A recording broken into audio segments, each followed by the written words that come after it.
నమస్కారం. తీర్థయాత్ర కార్యక్రమానికి స్వాగతం. మన దేవుళ్లకు అనేక రూపాలు, అనేక అవతారాలు.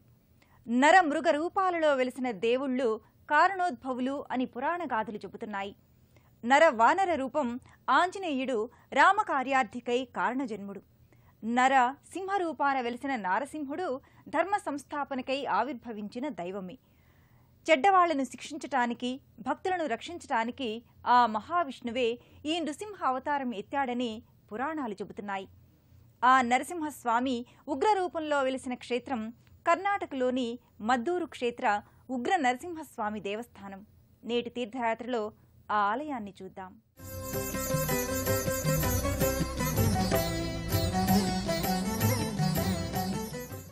మద్దూరులోని ఈ నరసింహుడు హిరణ్యకశిపుణ్ణి సంహరించే సమయపు ఉగ్రత్వమంతా మూర్తీభవించిన ఉగ్ర నరసింహుడు.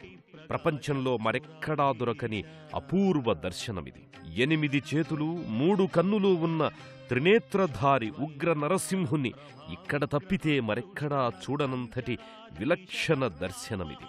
మూల విరాట్టుని మన కన్నులతో మనం చూడడమే కాదు, అర్చకస్వామి దీపకాంతి దర్శనంతో మనకు ఆ మూల విరాట్ విశేషాన్ని ఎరుకపరుస్తున్నారు. ఉగ్ర నరసింహుని ఉగ్ర రూపాన్ని తగ్గించుకొని ప్రసన్న బదనంతో మమ్ము కావగరమ్మని ప్రహ్లాదుడు అప్పుడే ప్రార్థించాడు.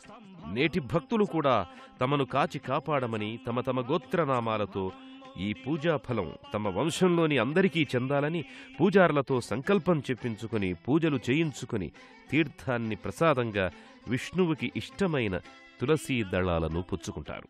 నరసింహస్వామి, లక్ష్మీ నారసింహస్వామి, నృసింహమూర్తి, నరహరి ఈ పేర్లన్నీ శ్రీ మహావిష్ణువు దశావతారాల్లో 4వ అవతారాన్ని వర్ణించేవి. కృతయుగంలో ఒక రాక్షసుణ్ణి చంపేందుకు ఈ నారసింహావతారం ఎత్తవలసి వచ్చిందని పురాణాలు చెబుతున్నాయి.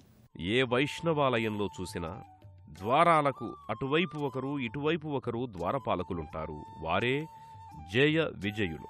ఒకసారి సనక సనందనాది మునులు నారాయణుని దర్శించుకోవడానికి వైకుంఠానికి వస్తే అది తగు సమయం కాదని లోపలికి వెళ్లని బలిదట.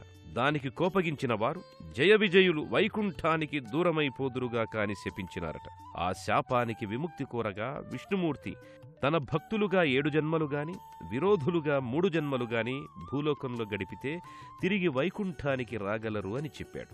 7 జన్మలు హరిని వీడి ఉండలేమని 3 జన్మలు విరోధులుగా భూలోకాన ఉండి వస్తామన్నారు జయ విజయులు. అందుకే కృతయుగంలో హిరణ్యాక్ష హిరణ్యకశిపులుగా, త్రేతాయుగంలో రావణ కుంభకర్ణులుగా, ద్వాపరయుగంలో శిశుపాల దంతవక్త్రులుగా జన్మమెత్తి విష్ణువతారుల చేతుల్లోనే మోక్షం పొందారు. అలా దక్ష ప్రజాపతి ఒక భార్య అయిన దితి కడుపున పుట్టిన హిరణ్యాక్ష హిరణ్యకశిపుల్లో హిరణ్యాక్షుడు వరాహావతార విష్ణువు చేతిలో హతమవగా హిరణ్యకశిపుడు నరసింహావతారంలో సంహరింపబడి మోక్షం పొందాడు.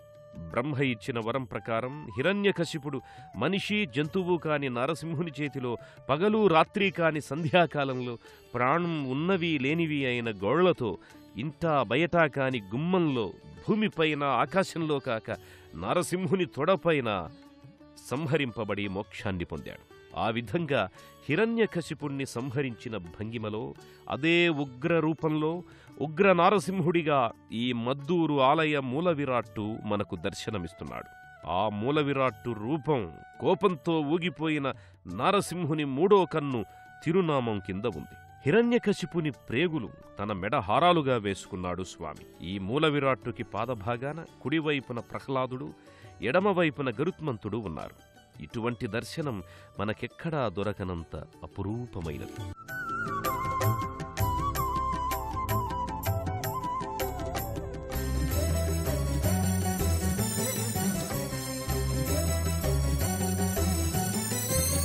నరసింహ నరసింహ హరి నారసింహ, నరసింహ నరసింహ జయ నారసింహ. ఈ ఉగ్ర నరసింహ దేవస్థానం మహారాజ గోపురం, ప్రధాన ఆలయ విమాన శిఖరం, ఉపాలయ గోపురాలు, వాటి మధ్య ధ్వజస్తంభం అన్నీ ఆగమయుక్తంగా ఉన్నాయి. ఏటా మహోత్సవాలు, నిత్య కళ్యాణాలతో పచ్చతోరణంగా ఉంది. మైసూరు, బెంగళూరు మహానగరాలకు మధ్య జాతీయ రహదారికి 1 కిలోమీటర్ పక్కగా ఉన్నదే ఈ మద్దూరు క్షేత్రం. ఒకప్పుడు అర్జునపురి అని కూడా దీనిని పిలిచేవారు. పిండి వంటకాలలో మద్దూరు వడగా ఏనాటి నుంచో పేరుబడ్డ ఈ మద్దూరు క్షేత్రానికి రాగానే అదిగో ఆ మహారాజగోపురం కానవస్తుంది. పైభాగాన 7 కలశాలున్నాయి. అవి మనకు సప్త ఋషులను గుర్తుకు తెస్తాయి. 5 అంతస్తులున్నాయి. అవి మన పంచభూతాలకు ప్రతీకగా ఉన్నాయి. లోపల ఆవరణంలో ఒక 4 పలకల మంటపానికున్న ప్రాకారంపై 9 తలల ఆదిశేషుని పడగ కింద శ్రీ లక్ష్మీ నరసింహస్వాములున్నట్లు ఓ శిల్పం కూడా ఉంటుంది. ఆ శిల్పం కింద శంఖచక్ర నిలువునామాలున్న ఫలకముంటుంది. దీని వెనుకే బలిపీఠ సహితంగా ధ్వజస్తంభమున్నది. ఈ ఆలయంలో కనపడే ప్రతి కట్టడము, స్తంభము ఎంతో పురాతనత్వాన్ని ఎవ్వరూ చెప్పనక్కర్లేనట్టు చెబుతాయి. గర్భాలయం పైన ఉన్న విమాన శిఖరం కూడా ఎంతో శిల్పయుక్తంగా ఉంటుంది. లక్ష్మీ నారసింహ ప్రతిమ నమస్కార ముద్రలో భారావాహుల విగ్రహాలుంటాయి. విమాన శిఖర రాజగోపురాల పైభాగాన విష్ణు ఆగమ సుదర్శన చక్రం అమర్చబడి ఉంటుంది. అంతరాలయ నిర్మాణ శైలిలో కూడా ఎంతో పురాతనత్వాన్ని చూపుతున్నట్లుగా ఉంటుంది. గర్భాలయంలో ఉగ్రరూప నరసింహుని ప్రతిమను సాక్షాత్తు ఆ ಬ್ರಹ್ಮದೇವುడే ಪ್ರತಿಷ್ಠಿಂಚಾಡನಿ ಪೂಜಾರ್ಲು ಚೆಬುతున్నారు. ಇದು 12-13ನೇ ಶತಮಾನದ ದೇವಸ್ಥಾನ. ಇಲ್ಲಿ ಉಗ್ರನರಸಿಂಹಸ್ವಾಮಿ ಅಂತ, ಈ ಉಗ್ರನರಸಿಂಹಸ್ವಾಮಿ ಪ್ರಪಂಚದಲ್ಲೇ ಅತಿ ಹೆಸರುವಾಸಿ ಪಡೆದಿದೆ. ಈ ಥರ ಸ್ವಾಮಿ ಎಲ್ಲೂ ಇಲ್ಲ, ಪ್ರಪಂಚದಲ್ಲೇ ಎಲ್ಲೂ ಇಲ್ಲ, ಎತ್ತರವಾಗಿದೆ ಇದು. ಇಲ್ಲಿ ಅಭಿಷೇಕ ಮಾಡಿದಾಗ ಸ್ವಾಮಿಗೆ ಸ್ಪಷ್ಟವಾಗಿ ಎಲ್ಲನೂ ಕಾಣುತ್ತೆ. ಸ್ವಾಮಿಗೆ 8 ಕೈ 3 ಕಣ್ಣು ಈ ಥರ ಎಲ್ಲ ಇದೆ. ಆಮೇಲೆ ಜೊತೆಗೆ ಸ್ವಾಮಿಗೆ 2 ಅಮ್ಮನಮ್ಮನವರು, ಸೋಮಿನಾಯಕಮ್ಮ ನರಸಿಂಹನಾಯಕಮ್ಮ ಅಂತ 2 ಅಮ್ಮನವರಿದ್ದಾರೆ. ಆಗ ಉಗ್ರ ಬ್ರಹ್ಮದೇವರು ಪ್ರತಿಷ್ಠಾಪನೆ ಮಾಡಿದ್ದು 12ನೇ శతమానದಲ್ಲಿ. శ్రీరాముడు అనగానే సీతారాములుగా, త్రేతాయుగ దంపతులుగానే కాదు, పట్టాభిరామునిగా సపరివారంగా కనిపించేందుకు ఈ నరసింహాలయంలో కొలువయ్యాడు. పత్ని సహోదర భృత్యునితో పాటు పట్టాభిరాముడిగా ఇచ్చే దర్శనమిది. శ్రీమద్దశరథనందనరాం కౌసల్యా సుఖవర్ధనరాం విశ్వామిత్ర ప్రియతమరాం. బ్రహ్మర్షి విశ్వామిత్రకు ఎంతో ఇష్టమైనవాడు ఈ ఇనకుల తిలకుడు. కౌసల్యా సుప్రజారామ అనిపించుకున్న రామచంద్రుడు, ఈ శ్రీరాముడు రావణ కుంభకర్ణులుగా జన్మించిన జయ విజయులకు మోక్షమివ్వడానికి త్రేతాయుగావతారుడైన శ్రీ మహావిష్ణువు రూపం. సకల గుణాభిరాముడు, సత్యవాక్ పరిపాలకుడు, ఏకపత్ని వ్రతనిష్ఠ సీతాపతి రామచంద్ర ప్రభువు ఇతడే. నల్లని రాతి విగ్రహాలుగా ఉన్న నీలమేఘశ్యామ వర్ణంలో శ్రీరాముడు చూడముచ్చటగా ఉంటాడు. కర్ణాభరణాలు, ధనుర్బాణాలు, హస్తభూషణాలుగా ధరించి సీతమ్మ వారితో పరివేష్టితుడై అనుజులైన లక్ష్మణునితో కలిసి దర్శనమిస్తున్నాడు. తెల్లని పట్టు వస్త్రాలు కట్టుకుని వెండి కిరీటాలను పెట్టుకుని రామలక్ష్మణులు, పరమసాధ్వి సీతమ్మ పట్టు వస్త్రాలతో అలంకృతమై ఉంది. ఈ మూల విరాట్టుల పాదభాగాన సేవకుడైన ఆంజనేయుడు కూడా ఉండి భక్తుల పూజలందుకుంటున్నాడు.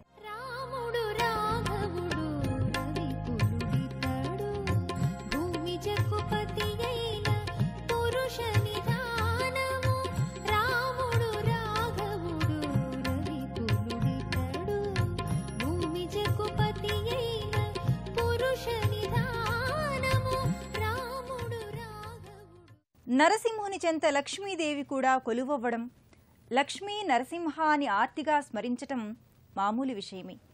అయితే ఈ మందిరంలో అమ్మవార్లు సౌమ్యనాయికి, నరసింహనాయికి అనే ప్రత్యేకమైన పేర్లతో ఉన్నారు. సుమము సౌమ్యం అంటే పద్మమని, పద్మాసన స్థిత లక్ష్మీదేవియే అని అర్థంగా చెబుతారు.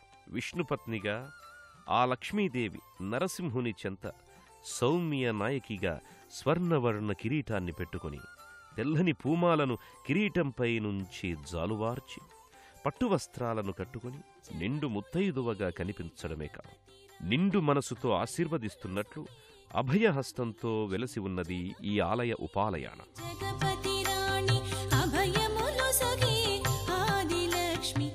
మరో ఉపమందిరంలో నరసింహనాయికి కూడా అదే తీరుగా చక్కని ఆకుపచ్చని చీరను ధరించి కిరీటాల వంటి అలంకారాలతో మనకు కనిపించి మన మనస్సులకు ఆహ్లాదాన్ని కలిగిస్తున్నారు. మరో ఉపాలయంలో ఆళ్వార్లలో విశిష్ఠులైన నమ్మాళ్వార్లు కూడా ప్రతిమారూపాన దర్శనమిస్తున్నారు. వైఖానస సంప్రదాయానికి ముఖ్య దేవత విష్ణుమూర్తి సేనాని అయిన విశ్వక్సేనుడు ఒక ప్రతిమా రూపాన ఇదే ఆలయంలో పూజలందుకుంటున్నాడు. కలియుగ విష్ణువావతారుడైన వెంకటేశ్వరుడు ఇక్కడ శ్రీనివాస దేవర్గా మరో విలక్షణమైన అవతారంలో దర్శనమిస్తున్నాడు.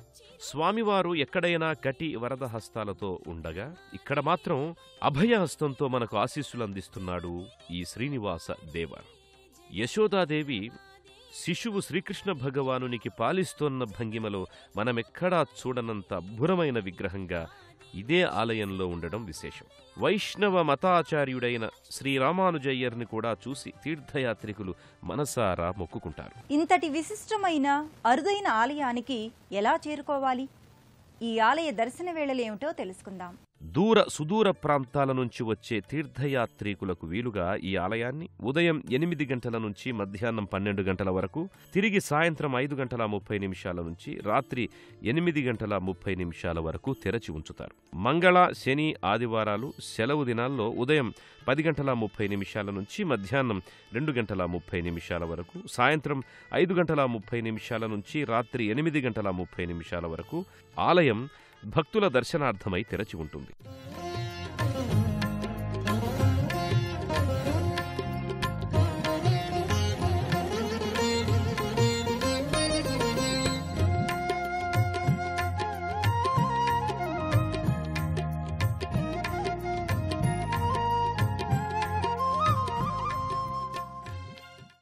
దేశంలోని ఏ ప్రాంతం వారైనా వాయు, రైలు, రోడ్డు మార్గాల్లో బెంగళూరుకి చేరుకుని అక్కడి నుంచి 80 కిలోమీటర్లు ప్రయాణించి బెంగళూరు, మైసూరు మార్గంలోని మద్దూరు క్షేత్రానికి చేరుకుంటారు. నరసింహ నరసింహ హరి నారసింహ, నరసింహ నరసింహ జయ నారసింహ, నమో నారసింహ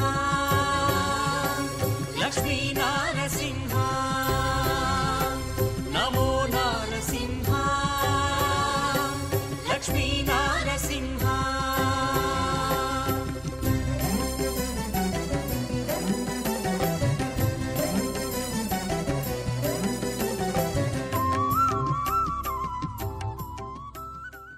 ఇందుగలడందు లేడను సందేహము వలదు, ఎందెందు వెతికినా అందందే కలడు చక్రి సర్వోపగతుండు అన్న ప్రహ్లాదుని మాట నిజం చేసిన దేవుడు నరసింహ భగవానుడు. ఆ నరసింహావతారుడు ఉగ్రరూపాన ఇచ్చిన దర్శనం అపురూపం, అపూర్వం, ఎంతో పుణ్యఫలం. ఆ మద్దూరు ఉగ్ర నారసింహుణ్ణి జన్మలో ఒక్కసారైనా దర్శించుకోవడం ఎంతో మంచిది.